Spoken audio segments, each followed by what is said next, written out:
Hello and welcome to the Divorced Dadvocate, where we help dads create a healthy and less traumatic divorce.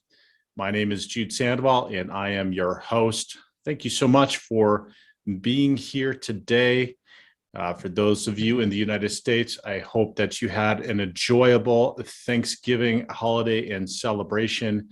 I know we did, with lots of family and friends, ate a whole bunch of food, and just had a really great time. So the holidays are now officially in full swing, at least here in the States, and as we enter the Lenten time and the Christmas holiday season, and then the New Year's for those of you that is the biggest holiday coming up here. And so we're going to continue today to talk about strategies around managing and dealing with difficult emotions during the holidays. Last week, we talked about strategies for dealing with stress, particularly around being a newly divorced father or going through a divorce during this time. And so part of that is that emotions are going to come up during this time, particularly with the transition and changes you might be experiencing in your environment or in the daily life or your routines around the holidays, and how we can deal with the emotions that came up. Before we get into those, though, I wanted to remind you that the divorce quiz is still up at the website at thedivorcequiz.com. Check that out, particularly with the emotions going on right now and all the changes. It's a great tool and resource to gauge where you're at compared to others who have gone through this process. And I also wanted to let you know we're going to be getting our membership site up and running. So all of the topics that we talk about on this show correlates to a course or a class or a workshop or something else that we do in the Divorced Dadvocate community. And so this membership site is going to be a phenomenal resource, like unbelievable, where you can find pretty much anything that you need and the support that you need in order to get through the process, thrive through and after the process. And so that's going to be coming up. Hopefully, we'll have that up and running the next 3 or 4 weeks. So be on a lookout for that in the show notes or at the website at thedivorcedadvocate.com. All right, dealing with difficult emotions during the holidays. For me, I remember my first Christmas during the divorce, and then probably the first 2 or 3 post-divorce, and all of the emotions that came up with the change of environment, the change in not having my kids in on the holiday, on Christmas, or the change in how different it was in having them and just having them by myself, and arranging and coordinating and figuring out how to pull off the stockings and the Santa Claus and everything that goes along with prepping for having a fun, and at least that's how we celebrate it, right? Having a fun and enjoyable Christmas day. And so, my emotions ran from extreme gratitude and joy to sadness and depression to anxiety and worry, like across the spectrum. And looking back, there's just no way to have any knowledge or forethought in what was going to come up when it comes up. And we've talked about this before on the show, in that this happens just during this process because it's a change. It's a stressful process that none of us hopefully have gone through too many times. And so those emotions will just come up. And during the holiday season, it's all amplified with all the rest of the stuff that may be going on.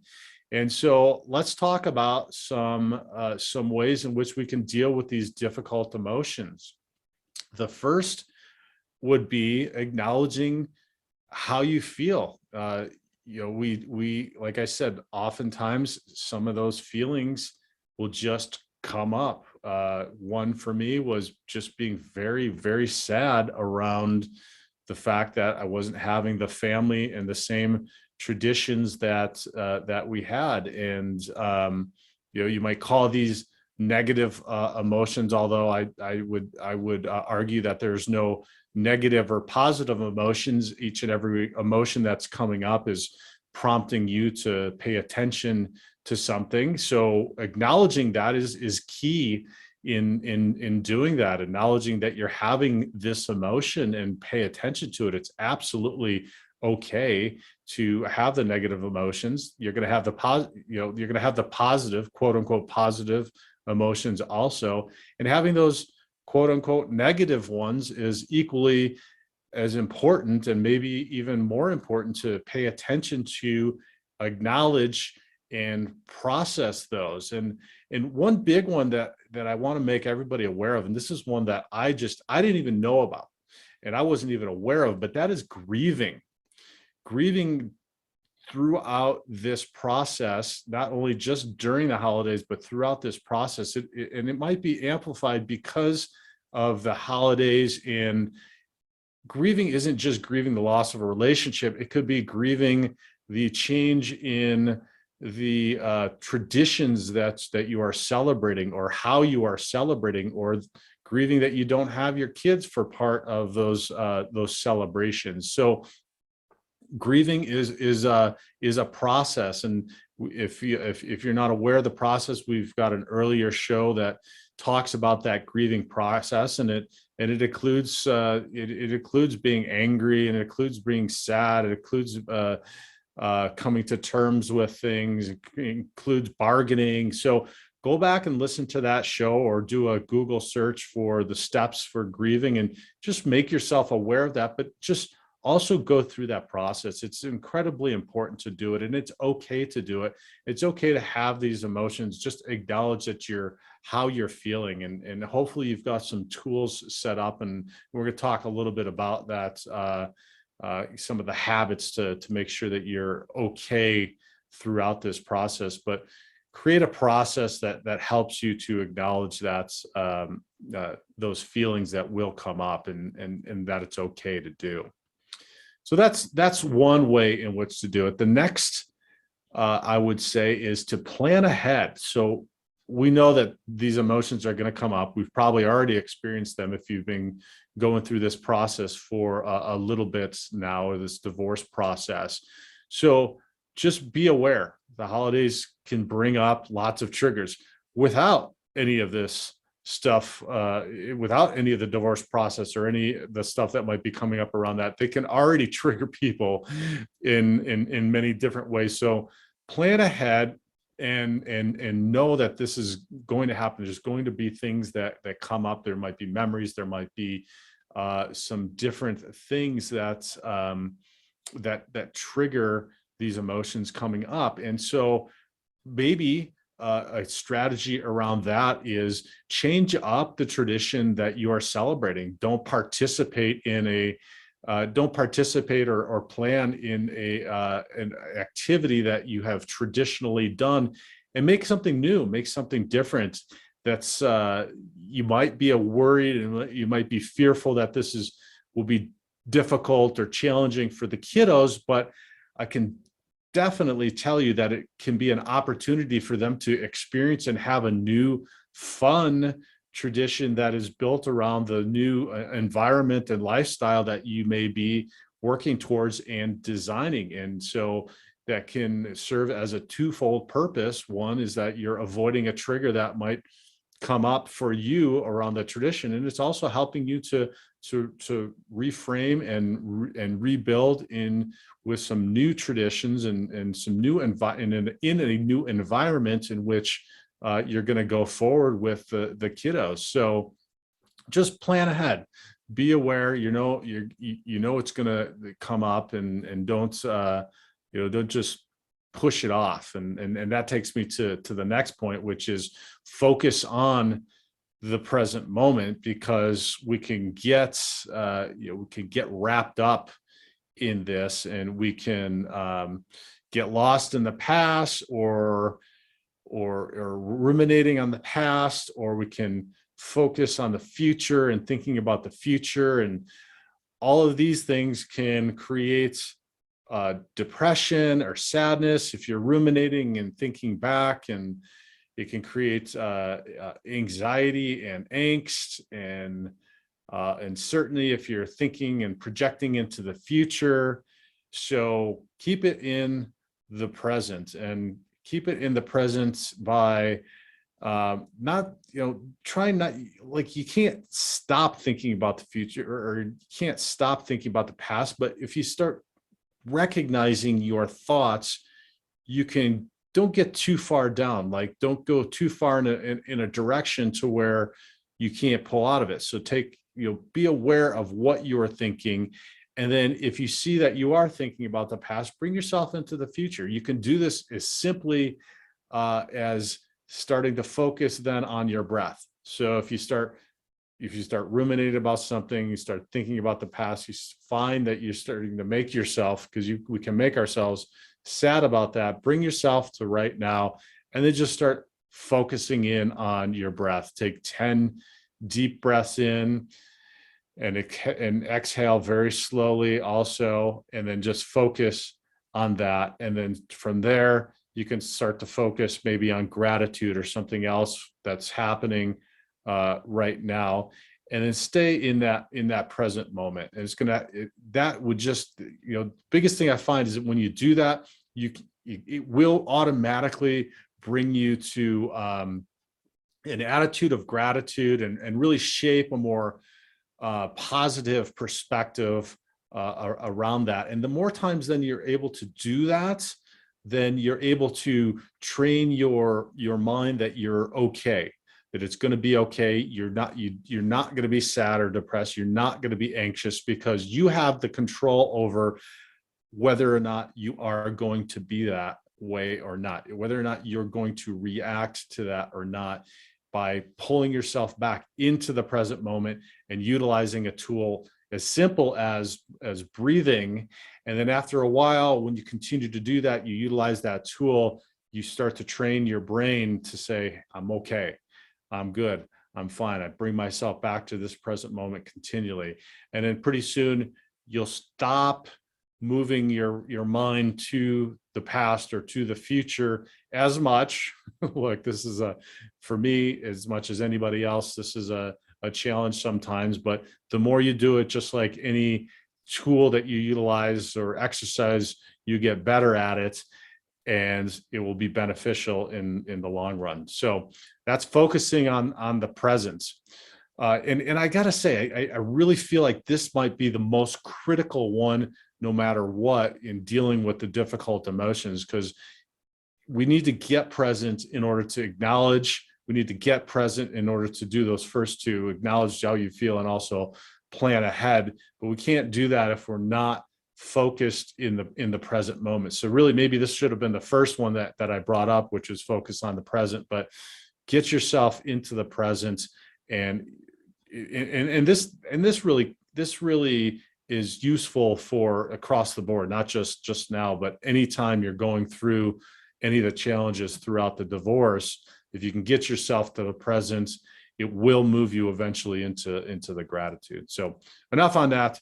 The next one is healthy habits. And I know I sound like a broken record around this. We talked about it last week also, with being able to handle the stress of the holidays, but creating and implementing those healthy habits. Hopefully already you've started to do that in this process. Recognize that you need to take care of yourself first in order to be able to take care of anybody else. During the holidays, with the kids off, with all the planning, with the shopping, with everything that's going on, it's really easy for us to let this stuff go by the wayside. We can start And if you're like me, you may have already started this last week and not eating really well. You start getting into the food and the holiday celebrations and the Christmas and holiday parties, and you might be eating not quite as well. You might miss some of your gym time. You might be drinking a little bit too much. And so make sure to keep those healthy habits.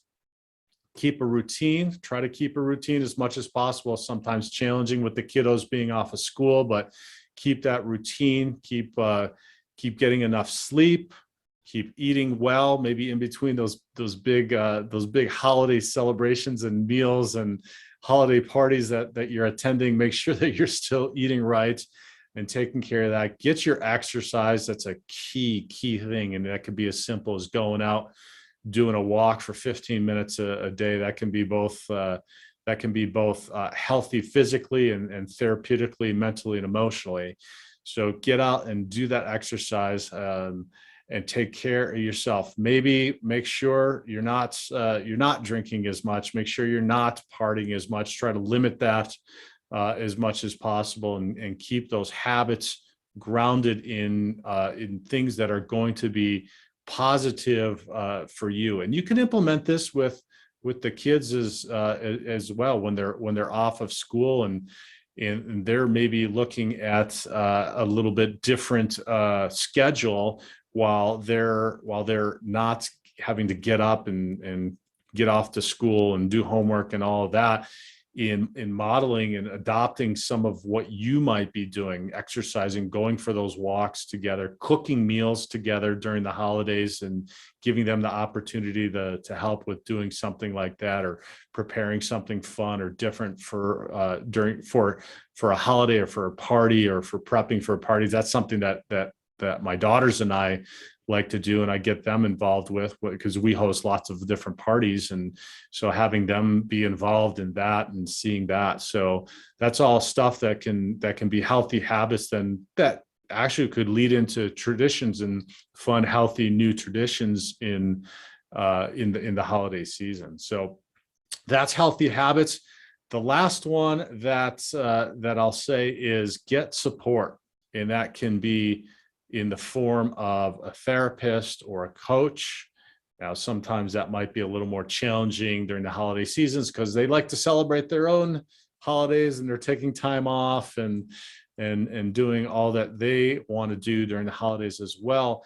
But if you know that's going to happen, and you know that you're not going to be able to perhaps have a session or have sessions or regular sessions, or you're going to be traveling and that's going to be more challenging, make sure to try to find ways in which to get that support. That could be a church group, could be a step group that meets continually, and a lot of them are making sure, a lot of those groups really are conscientious and make sure through the holidays to be there and do this, and be active for people, because they know what a challenge these difficult emotions can be during this season. So don't be afraid to get involved with a group. Get involved with one of our groups. The Divorced Dads meetup will continue to meet throughout the holidays, and our bi-monthly meetings as well. And so jump on one of our group meetings and talk with us. We just had that again this morning, and had a great conversation around challenging parenting schedules and how to handle that with exes, and being effective and efficient and conscientious, empathetic communicators through that process. So we're talking about stuff like that in every meeting. And if there's not something like that, line up a friend or family member that you might have a lifeline to, to call and just be able to talk for a few minutes if you are having a challenging time with your emotions. And these are people that can often say to you and help you just breathe, like just breathe. That can remind you to just breathe, because sometimes when we're in the moment, sometimes when it's happening, sometimes when these emotions are coming up, we just forget the tools that we've learned or we've read about or thought about or wanted to do. And having a friend or family member to talk to for a couple of minutes to just remind us that we have those tools, that we have the ability to do those, is really great. So those are some tips. If let's go through those again. The first being, well, I'm going to reorder these.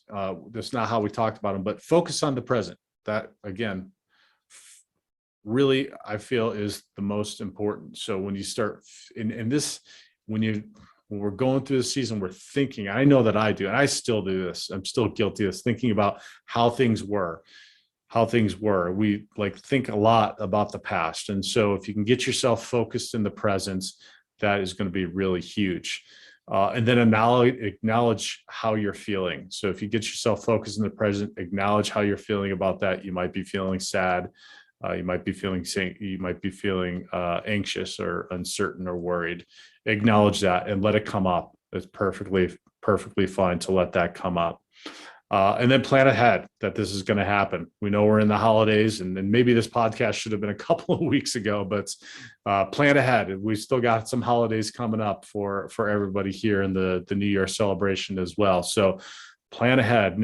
Get your call out to your family or friends, or if you are involved in a group, let's let them know, or reach out to somebody that you feel comfortable that you would like to have be on call, if you will, to chat with, and make sure that they're readily available. And also, you can serve that that need for somebody else that you might that might need that from you as well. So that can be mutually beneficial to people. Helping somebody else and listening to somebody else through this process can be helpful as well. And that's why the group meetings are really fantastic. To be able to do that, because wherever we're at in the process, we all have something that we can share, or some wisdom that is beneficial to each other. So don't be afraid to be that person for a friend or a family member as well, because just because you're going through something or challenging doesn't mean that you don't have something that you can provide to them and help them out with as well. The next one is healthy habits. Stick with your routine. Stick with your morning routines, your evening routines, your exercise routines, your sleep habits and sleep patterns, and your exercise and everything throughout this process. It's gonna keep you on an even keel. Also, it's going to give you it's going to model for the kiddos the same thing throughout this, that no matter how stressful the process might be that you're going through, even through divorce, but even through the holidays, that they'll see that you're keeping things on track and keeping an even keel. So keep those habits healthy, and limit the bad ones, because I'm guilty of this too. Overeating, going out too much, too many holiday parties, just can wear us down and just keep us mentally and emotionally not energized like we need to be. And the last one, get the support that you need. Reach out, get involved, therapy, coaching, group meetings, step meetings, church groups, or a friend or family member that you can reach out to and connect with, to just spend a couple of minutes sharing with what you are going through, or the emotions that may be coming up. So those are our tips for dealing with difficult emotions during the holidays. This is one of the most joyous seasons for me. I hope that for you that it is as well. And if it's not, I hope that these tips will help you to find ways in which you can find and create some joy and happiness for not only yourself but your family, and work towards developing what those might be, or how you might do that going forward as a divorced or divorcing dad. So thank you for being here. I sincerely appreciate it. If I can help with anything, or if you need to reach out to me, please go to thedivorcedadvocate.com. book a call for us to chat for a little bit and go through what it is that you might be needing, or talk about your situation. Get involved with one of our group meetings. All of those are in the show notes below. Click on one of those, jump on, and utilize any and all of the resources that we have here at the Divorced Advocate. And if you found value in this, please subscribe, like us, make a comment, or most importantly, share this with another divorced or divorcing dad that you might know that needs to learn or needs some tips on how to deal with the difficult emotions during the holidays. Thank you so much. God bless, and we'll talk next week.